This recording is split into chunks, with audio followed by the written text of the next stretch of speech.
കേരളത്തിൽ PSC നിയമനം നടക്കുന്നില്ല, പിൻവാതിൽ നിയമനം പൊടിപൊടിക്കുന്നു എന്നെല്ലാം തട്ടിവിടുന്ന മലയാള മനോരമയുടെ തട്ടുപൊളിപ്പൻ നുണവാർത്തകൾ വായിച്ച് നിങ്ങൾക്ക് കിളിപോയോ? എങ്കിൽ ഒരു സമാധാനത്തിനായി മേമ്പൊടിക്കായി നിങ്ങളെ ഒരു വീഡിയോ കാണിക്കാം, കണ്ടു നോക്കൂ. കേരളത്തിലെ ജനങ്ങളുടെ വികാരത്തെ നമ്മൾ മാനിക്കേണ്ടത്. ഇവിടെ കഴിഞ്ഞ കുറേ നാളായിട്ട് ഗവൺമെന്റിനെ കൊണ്ട് ജനങ്ങൾക്ക് ആരും പ്രയോജനമില്ല. കേരളം മറ്റ് സ്റ്റേറ്റുകളിലേക്ക് ശമ്പളം മുടങ്ങിയിട്ടുണ്ടെങ്കിൽ കൃത്യമായി ശമ്പളം കൊടുക്കുന്ന ഇന്ത്യയിലെ ചുരുക്കം സംസ്ഥാനങ്ങളിലൊന്നാണ്. അങ്ങനെ ഒരു വീമ്പ് കുറച്ചിൽ വലിയ കാര്യമില്ല. ഒരു മാസം ആഫീസ് പൂട്ടിക്കിടക്കുന്നെങ്കിൽ പൂട്ടിക്കിടക്കട്ടെ. കാരണം ഇപ്പൊ തുറന്നുകൊണ്ട് പ്രയോജനം, തുറന്നുകൊണ്ട് ആർക്കാ പ്രയോജനം? തുറന്നുകൊണ്ട് ജനങ്ങൾക്ക് പ്രയോജനമില്ലല്ലോ. ജനങ്ങൾക്ക് സഹായം ചെയ്യാൻ കഴിയില്ലാത്ത സർക്കാർ ഓഫീസ് തുറന്നിട്ട് കേട്ടല്ലോ. 2002 ജനുവരി 16 UDF മന്ത്രിസഭ നടത്തിയ സാമ്പത്തിക റിവ്യൂവിൻ്റെ ഭാഗമായി ചെലവ് ചുരുക്കൽ തീരുമാനമാണ് AK ആന്റണി, അന്നത്തെ മുഖ്യമന്ത്രി, ഇവിടെ വിശദീകരിച്ചത്. നിയമന നിരോധനമായിരുന്നു പ്രധാന തീരുമാനം. അതിനെ ന്യായീകരിക്കാനായിരുന്നു സർക്കാർ ഓഫീസെ പ്രവർത്തിച്ചില്ലെങ്കിൽ ഇവിടെ ഒന്നും സംഭവിക്കില്ല എന്ന് അന്ന് AK ആന്റണി പറഞ്ഞത്. ഇനി ഇത് കാണൂ, മലയാള മനോരമയുടെ ഒരു വാർത്ത.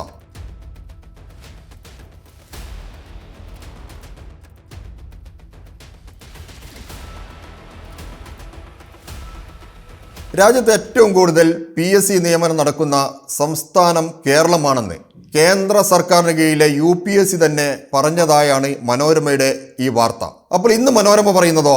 സംശയം സ്വാഭാവികം. എന്നാൽ ഇത് കേൾക്കും. ചില സമയങ്ങളിൽ ചില സീസണുകളിലായി മാളത്തിൽ നിന്ന് പുറത്തു ചാടുന്ന ചില ജീവികളുണ്ട്. അത് മഴക്കാലത്താവാം, വേനൽക്കാലത്താവാം.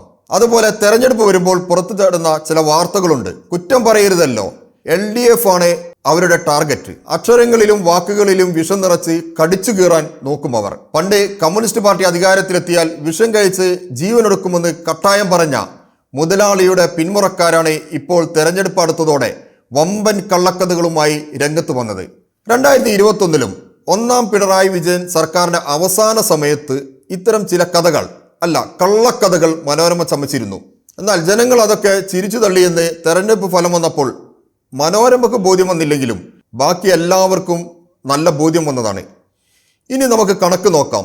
ഇത് പറയുന്നത് മനോരമയോടല്ല, അതിൻ്റെ കാര്യവുമില്ല. അവർക്ക് ഇപ്പോൾ ഒന്നും അങ്ങ് തലയിൽ കയറില്ല. മലയാളത്തിൻ്റെ സുപ്രഭാതം എങ്ങാനും വായിച്ച് തെറ്റിദ്ധരിക്കപ്പെട്ടവരുണ്ടെങ്കിൽ അവരുടെ അറിവിലേക്കായി ചിലത് പറയാം. UPSCയുടെ കണക്ക് പ്രകാരം കേരളത്തിൽ 2025 മാത്രം 37,425 സർക്കാർ സർവീസിൽ PSC നടത്തിയ നിയമനം. എന്നാൽ കോൺഗ്രസ് ഭരിക്കുന്ന കർണാടകയിൽ ഇത് വട്ടപൂജ്യമാണ്. തെലങ്കാനയിൽ 722 മാത്രമാണ് നിയമനം. ബീഹാറിലും 0 നിയമനമാണ്. ഇനി കേരളത്തിലെ PSC നിയമനങ്ങളുടെ വിശദമായ കണക്ക് നമുക്ക് പരിശോധിക്കാം. ഒന്നാം പിണറായി സർക്കാർ അധികാരത്തിലിരുന്ന 2016-21 വരെ PSC വഴി 1,25,401 നിയമനം നടന്നു.